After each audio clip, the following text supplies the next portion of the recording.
for delivering for the people of Pennsylvania when he was president, the 44th president of the United States, Barack Obama.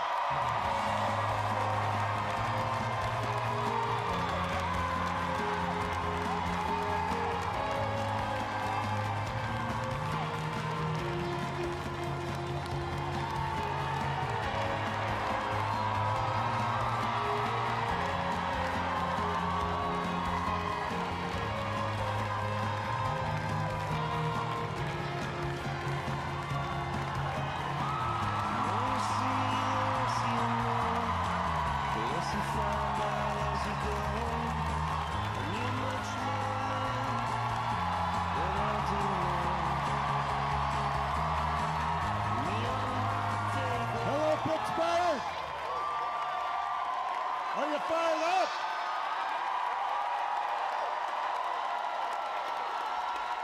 Are you ready to go?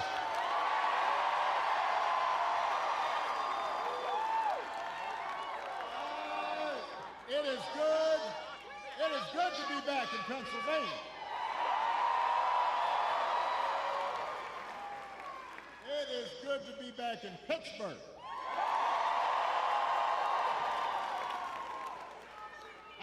I love Pittsburgh. You know, I love the people of Pittsburgh. I love the food in Pittsburgh. I don't usually do this, but this is a little bit of a Yelp rating. Just had some of Pamela's pancakes. I first had those like 10, 15 years ago when I was running. And I was all like, I need some of those pancakes this time out. And even though I'm from Chicago, some of you may know, when I was a kid, I was a Steelers fan.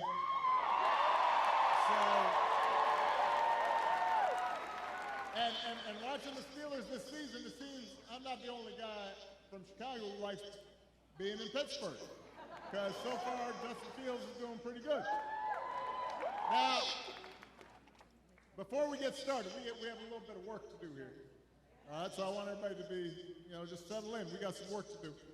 Before we get started, I did want to say that we are, heartbroken about the loss of life in Florida, North Carolina, states across the Southwest. We are thinking about people, families whose lives have been upended by the storms over the last couple of weeks. I could not be more grateful for the first responders and FEMA professionals who have put themselves in harm's way to try and help.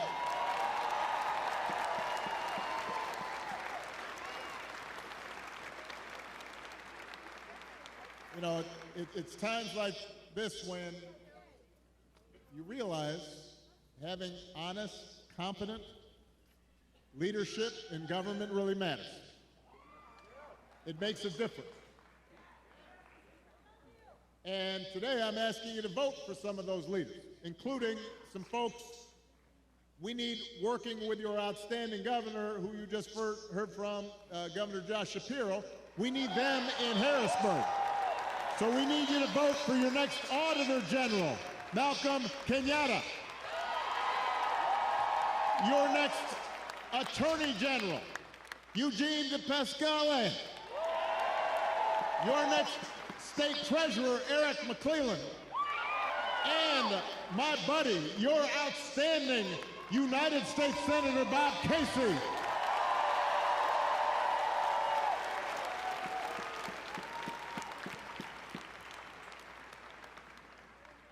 Here in Pennsylvania, there are 3 ways to vote. You can vote early, in person, at the county election office, or at a satellite office. You can also vote by mail. And if you need to figure out how to do that, just go to iwillvote.com/PA to find a place to vote early or to request a ballot. And of course, you can vote at your polling place on Election Day, November 5th. But if you're at this rally, let's face it, you're probably voting unless you are 12. So you also have to help your friends and family make a plan to vote. And even if you're 12, you can do that.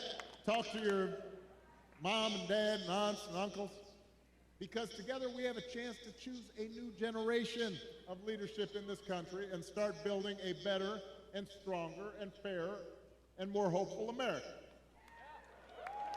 Now, you've already heard tonight, this election is going to be tight,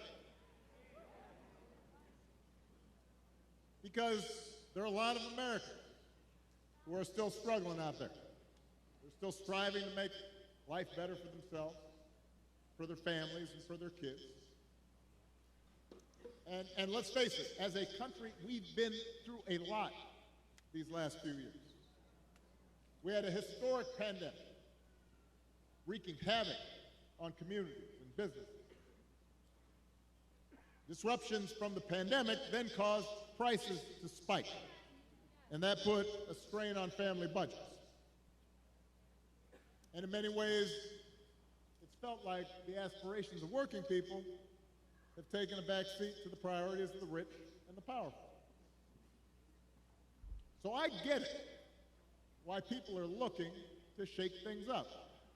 I mean, I am the hopey-changey guy. So I understand people feeling frustrated and feeling we can do better.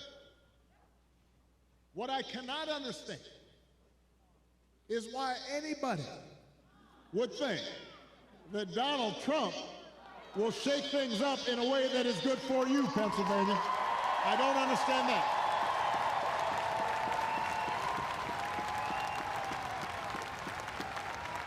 Because there is absolutely no evidence that this man thinks about anybody but himself. I've said it before. Donald Trump is a 78-year-old billionaire who has not stopped whining about his problems since he rode down his golden escalator 9 years ago. You've got the tweets in all caps, the ranting and the raving about crazy conspiracy theories. You got the 2-hour speeches, word salad, just, it's like Fidel Castro, just on and on.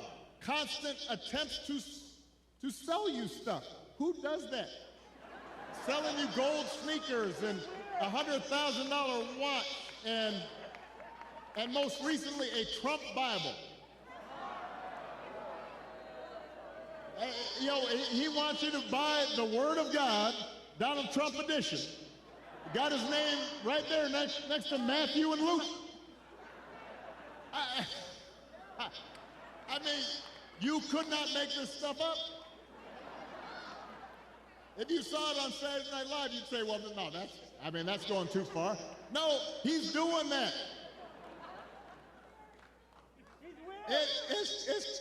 It's crazy. And the reason he does it is because all he cares about is his ego and his money and his status. He's not thinking about you. Donald Trump sees power as nothing more than a means to an end. He wants the middle class to pay the price for another huge tax cut that would mostly help him and his country club buddies. Doesn't care if he costs more women their reproductive freedoms because it won't make a difference in his life. Do not boo. Vote.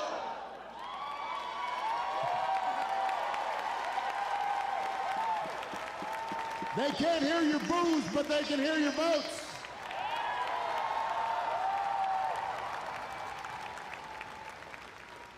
Most of all, Donald Trump wants us to think that this country is hopelessly divided between us and them, between the quote-unquote real Americans who support him and the outsiders who don't. Because having people divided and angry, he figures boosts his chances of being elected. And he doesn't care who gets hurt. I mean, think about it. Just the other day, we learned that on January 6th,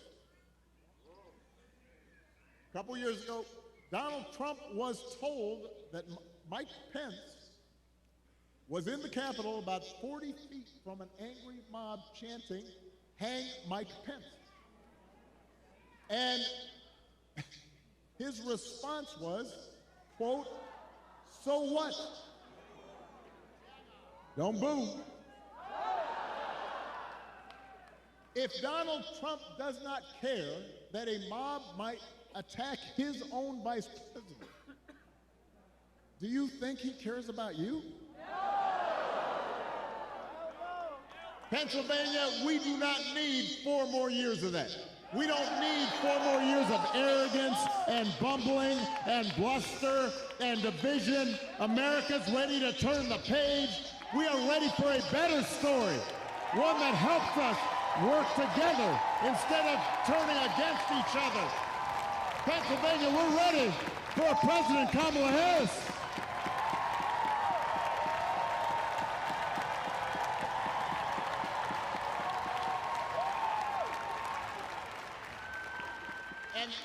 And the good news is Kamala Harris is ready to do the job.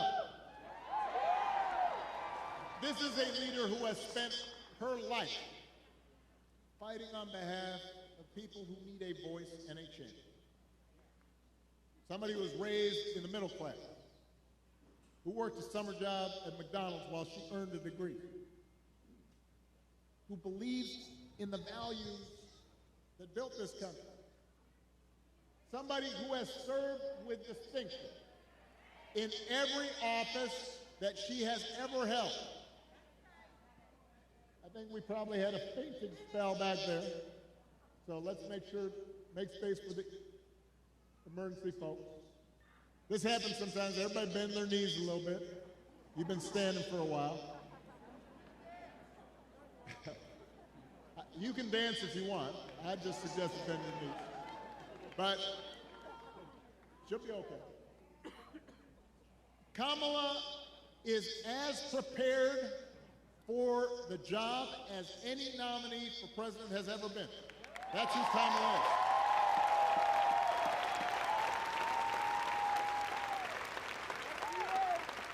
And in the White House, she will have an outstanding partner in Governor Tim Walz.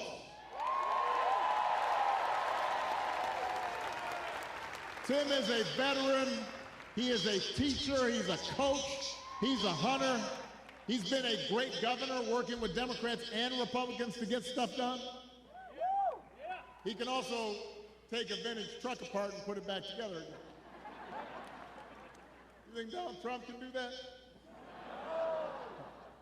For that matter, do you think Donald Trump has ever changed a tire in his life?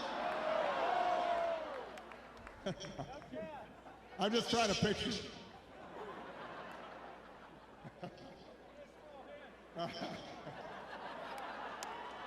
The point is, if you elect Kamala and Tim, they won't be focused on their problems, they'll be focused on yours.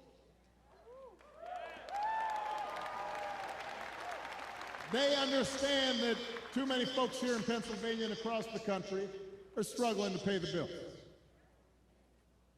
Even though wages are steadily growing and inflation is finally slowing, the price of everything, from health care to housing to groceries, it's still too high. And that takes a real bite out of paychecks. It hurts. So the question is, who's really going to do something about it? That's what you should be asking yourself. Now, Donald Trump's plan is to do what he did last time, which was give another massive tax cut to billionaires and big corporations. And then, don't boo, I'm going to break you of this habit. And the reason some people think, well, I don't know, I remember that economy when he first came in being pretty good. Yeah, it was pretty good, because it was my economy.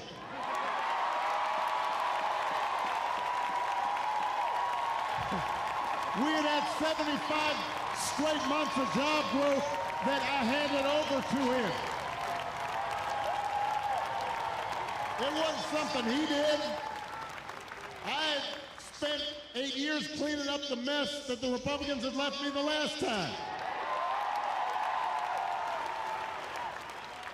So just in case everybody has a hazy memory,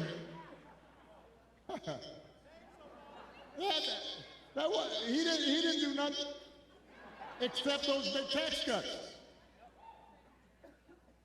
His other big economic plan now is to slap tariffs on everything, from food to TVs. Now, understand what tariffs are. Anything that's coming from that's made elsewhere and comes here, you slap extra money on top of it. And if other countries are cheating, in some cases, it makes sense because you want to have a fair playing field. But what he's proposing is basically a Trump sales tax that could cost the average family almost $4,000 a year. So if you're concerned about higher prices, that is not the way to get lower prices. That's going to come out of your pocket. You think prices are high now? Donald Trump's message basically is, you ain't seen nothing yet. All right, so that's as far as you can tell, that's his plan, right? Because it's not written down anywhere. When it comes to health care, you heard it in the debate. Donald Trump's got one answer. Ending the Affordable Care Act that 45 million people rely on. The other day, his running mate, J.D. Vance, had you gotta vote. The other day, his running mate had the nerve to say, Donald Trump salvaged the Affordable Care Act.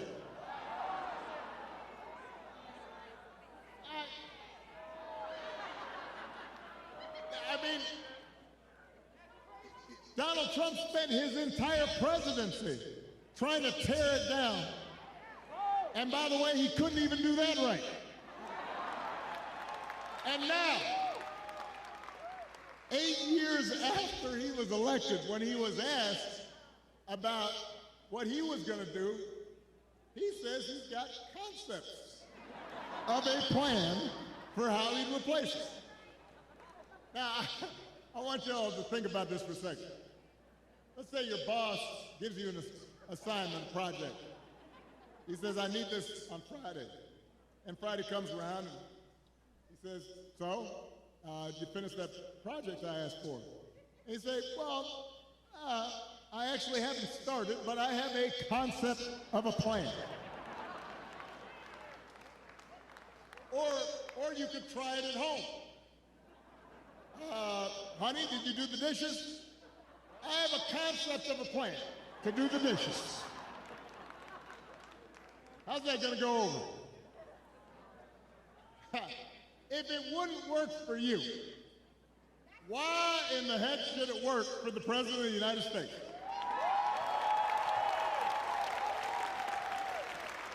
But the good news is, Kamala Harris, she doesn't have concepts for a plan. She has an actual plan to make your life better.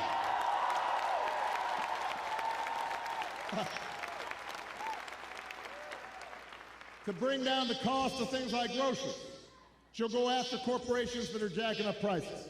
Just like she went after big banks and for-profit colleges when she was an attorney general in California.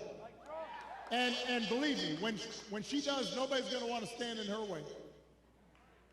I remember after the home mortgage crisis, Kamala pushed me and my administration harder than any other attorney general in the country to make sure homeowners got a fair settlement. It did not matter that she was pushing a Democratic administration. She was not going to let anybody stop her from winning as much relief as possible for the families who deserved it. And because of the work she did, those families got billions more than they would have otherwise got. That's the kind of president Kamala Harris will be.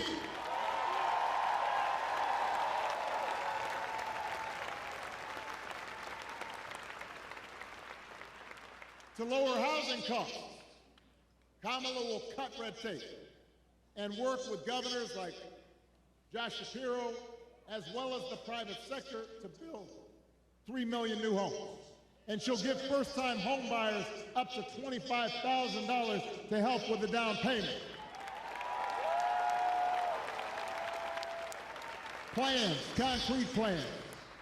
And for a lot of folks, that could be the difference between watching their dreams pass them by and finally owning a place of their own. To lower health care costs, Kamala already worked with Joe Biden to take on the drug companies and bring down the cost of insulin and hearing aids and more than 50 prescription drugs. And as president, she will never stop working to limit out-of-pocket costs and protect your care. That's who Kamala is. She's got a track record of doing it. And here's a big one.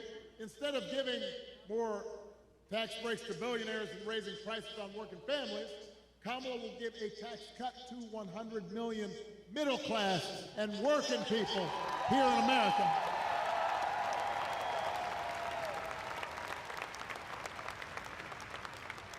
So, if you're a new parent, you could qualify for a $6,000 tax credit during the first year of your child's life. Because I don't have to tell a lot of you, raising kids is hard. And she wants to make it easier to afford stuff like a crib or a car seat or diapers. I remember buying diapers. I remember the first time I went in the store, right after Malia was born. I was like, what? That's how much diapers cost? I remember changing diapers. You think Donald Trump ever changed a diaper?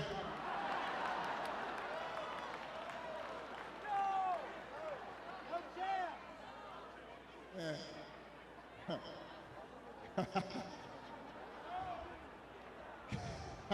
I almost said that, but I decided I shouldn't say it.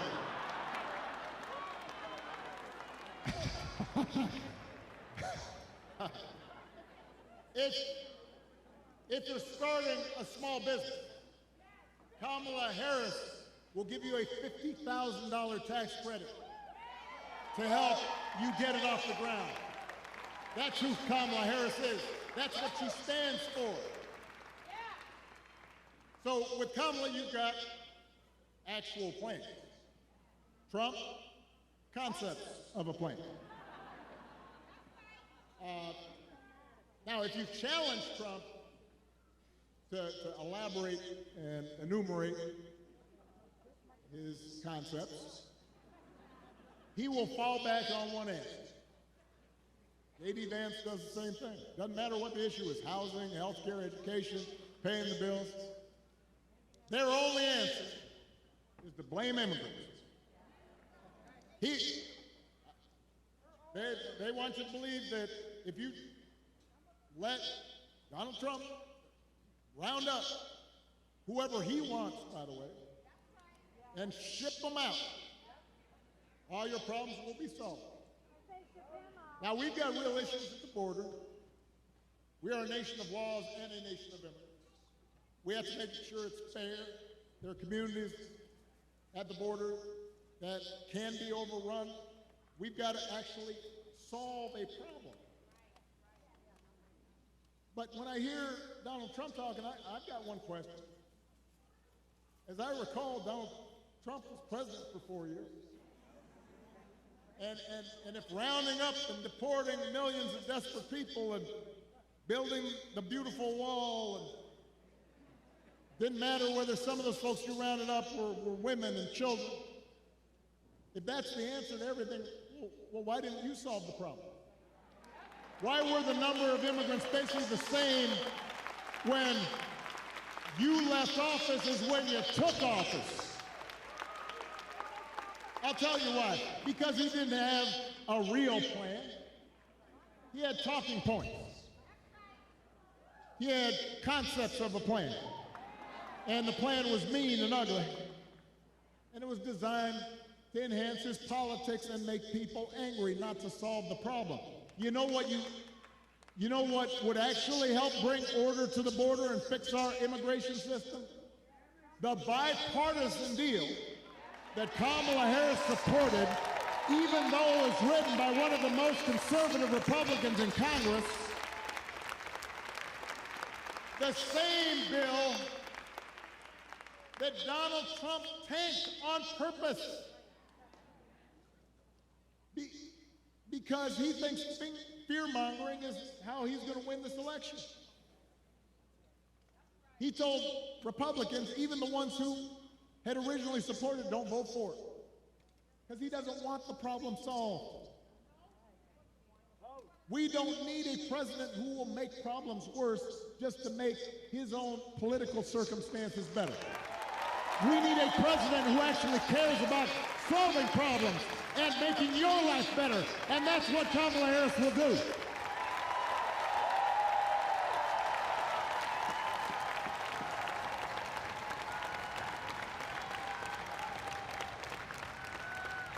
And to help her do it, she will need a Senate full of serious public servants like Bob Casey.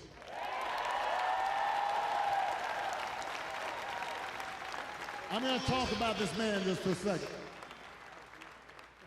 I've known Bob for almost 20 years. I've watched his daughters grow up. I know his brothers and cousins, and let me tell you, there are a lot of brothers and cousins. And I can tell you that no one is more humble and more honest and more rooted in his community and has more integrity than Bob Casey.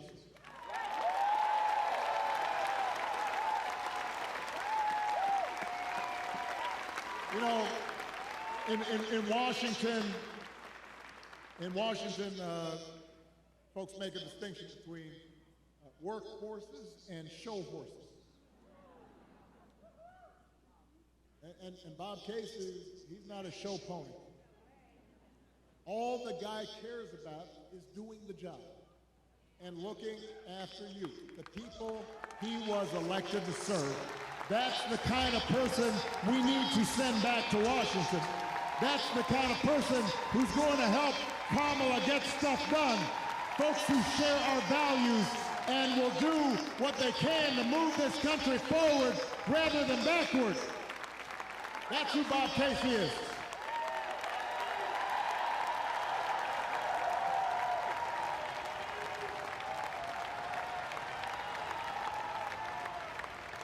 Now, one of those values is freedom. And during election time, there are a lot of flags and there's a lot of talk about freedom. So let me talk about that just for a second. Because I don't think we've ever had an election with candidates who understand freedom more differently. For Donald Trump and his cronies, freedom means that the powerful can do whatever they please. Fire workers for trying to organize a union. Dodge paying their fair share of taxes. Try to throw out your votes when they lose an election. Control what women can and can't do with their bodies. In other words, for Trump, freedom is getting away with stuff.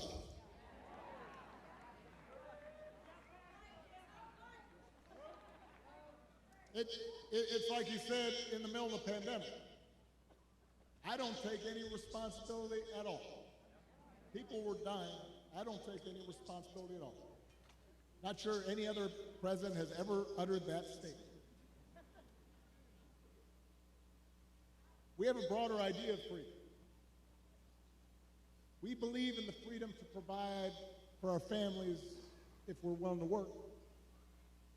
The freedom to breathe clean air and drink clean water and send our kids to school without worrying if they come home. We believe that true freedom gives each of us the right to make decisions about our own life, how we worship, who we marry, what our family looks like.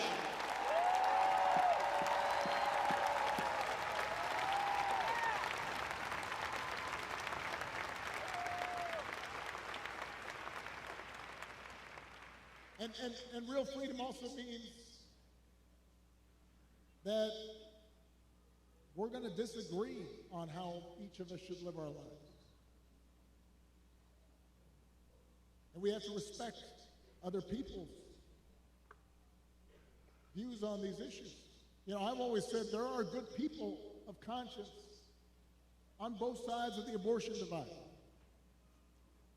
I respect anyone whose faith tells them that it isn't something they support.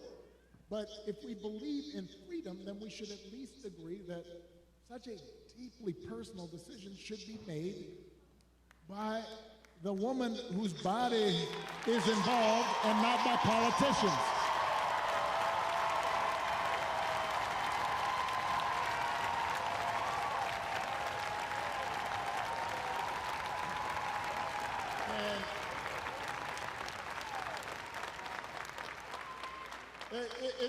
It has been fascinating to watch Donald Trump just tie himself into a pretzel on this issue. I mean, when he ran for president the first time, he said he would support punishing women who got an abortion. That's what he said. Thank you. Now, a couple weeks ago, what did he say? He said, "Don't worry, women, I'll be your protector. I'll tell you how he protected you." He handpicked 3 of the Supreme Court justices who overturned Roe versus Wade. Went out there and bragged about it. And now there are Trump abortion bans in 20 states, many of them with no exception for rape or incest. And when he's asked about it, he says, well, everybody wanted it this way. Really? He thinks women want to have to drive hundreds of miles to find a doctor who can help them? Does he think doctors want to choose between letting a woman die or going to jail for giving her the life-saving care that she needs? That is not something people chose. Now, Donald Trump may be confused about that issue, but let's not be confused. Let's be clear about what's at stake here. If you send Bob Casey back to the Senate, he'll vote to restore reproductive freedom that women had for nearly 50 years. And if Congress passes that bill, Kamala Harris will sign it into law.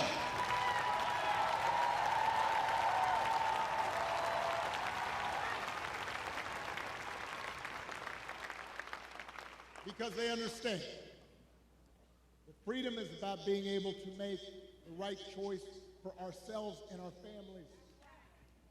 It's about recognizing that other people have the freedom to make their own choices, even if they're different from ours. And it's an example of how,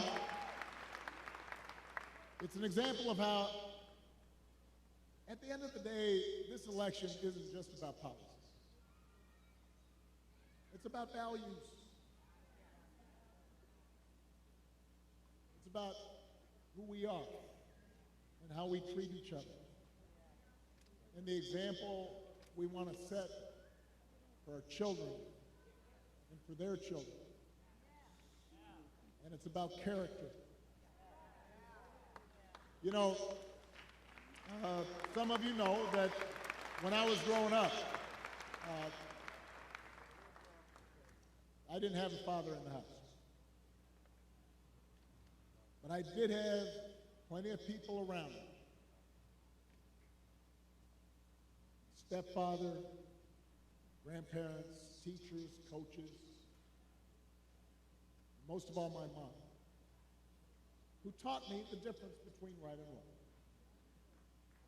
who showed me what it meant to have integrity and to be honest and to be responsible and to work hard and to treat other people like we wanted them to treat us. And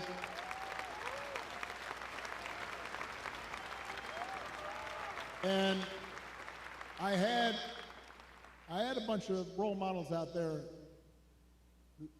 who helped raise me to become a man, and I made mistakes, and sometimes I didn't live up to those values that had been taught the way I should have, and I was checked and I was corrected, and I internalized those values, and I tried to live up to them.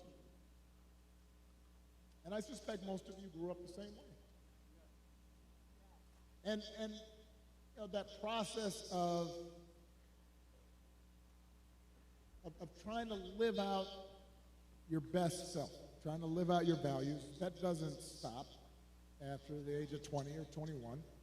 It keeps going, and as I got older, I continued to benefit from friends like Bob Casey and Josh Shapiro and others who would reinforce those values and who I didn't want to disappoint. And obviously, my wife. And my daughters, you know, who I want to make sure, Malia and Sasha are watching. I want to make sure that I don't disappoint them, and that I'm passing on these values to them. You know, and here in Pittsburgh, I'm thinking about another example. Somebody who was a dear friend of mine and who's passed away now, Dan Room, who, you know, here was a guy who won 6 Super Bowls, 8 AFC championships, had enormous wealth and power. But I remember walking around, I guess it was Heinz Field by that time. I'm old enough to remember Three Rivers Stadium. Now I know it's something else. But Dan knew the name of every single person in the Steelers organization. You know, we'd pass by a custodian and he'd say, "Hey, Jimmy, how you doing? How's the family?" All the front office staff, he cared about them. He used his influence to get more black and brown head coaches hired in the NFL. He gave back to his community. He was known for his integrity. He helped support the peace process in Northern Ireland, became my ambassador to Ireland, and continued to help encourage people who were so far apart to come together. He had character. That's what I think about so much these days, because it's so different from what we see out of the Republican nominee. And it's been one of the most disturbing aspects of this election season about Trump's rise in politics, is how we seem to have set aside the values that people like Dan stood for and Bob stood for and that I was taught, and those didn't used to be Republican Democratic values. I mean, it used to be we'd have arguments about tax policy or foreign policy, but we didn't have arguments about whether you should tell the truth or not. We didn't make excuses for people who just violated basic norms of treating people fairly and with respect. I mean, just last week, I talked about this. We had one of the deadliest hurricanes in American history. The beautiful town of Asheville, North Carolina, one of my favorite places in the country. Spent time there, amazing people. Devastated. Hundreds of people killed. And President Biden and Vice President Harris were down there meeting with local officials and comforting families, asking how they could help. And Donald Trump at a rally just started making up stories about the Biden administration withholding aid from Republican areas and siphoning off aid to give to undocumented immigrants. Just made the stuff up. Everybody knew it wasn't true.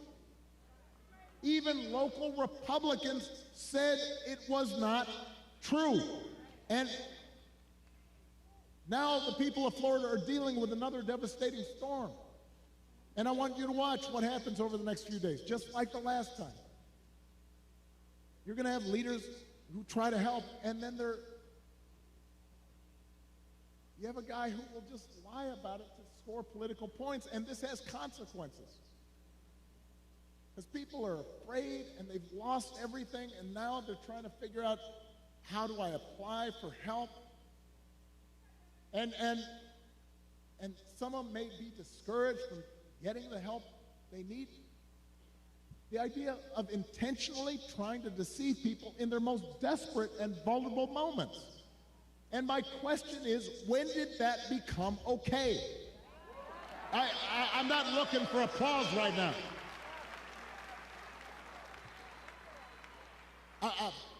I want to ask Republicans out there,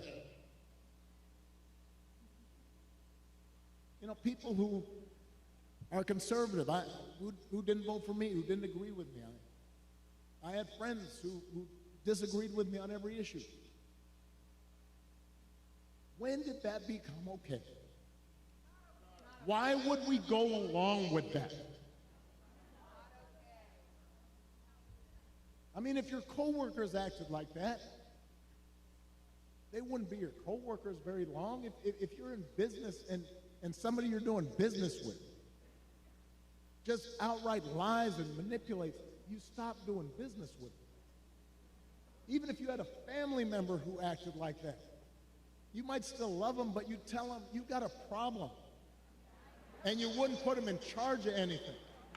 And yet, when Donald Trump lies or cheats or shows utter disregard for our Constitution, when he calls POWs losers or fellow citizens vermin,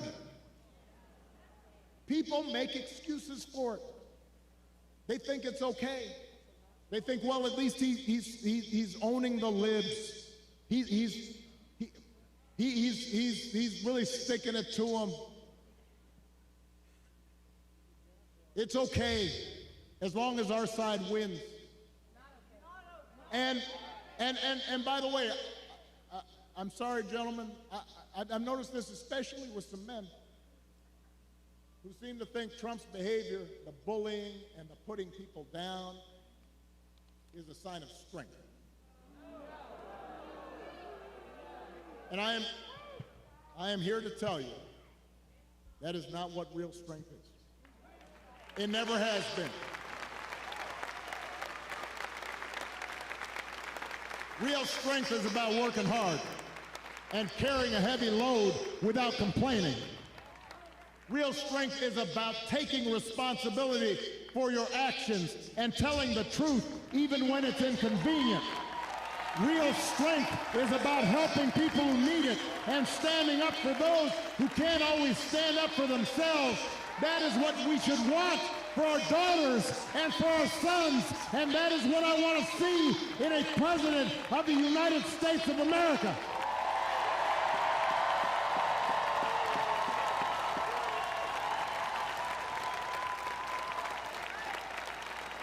And the good news is that you have candidates to vote for in this election that demonstrate that kind of character, who know what real strength looks like, who will set a good example and do the right thing and lead this country better than they found it. So, Pennsylvania, that is the choice in this election. It's not just about policies that are on the ballot. It is about values, and it is about character. So whether this election is making you feel excited or scared or hopeful or frustrated or anything in between, do not just sit back and hope for the best. Get off your couch and vote. Put down your phone and vote. Grab your friends and family and vote.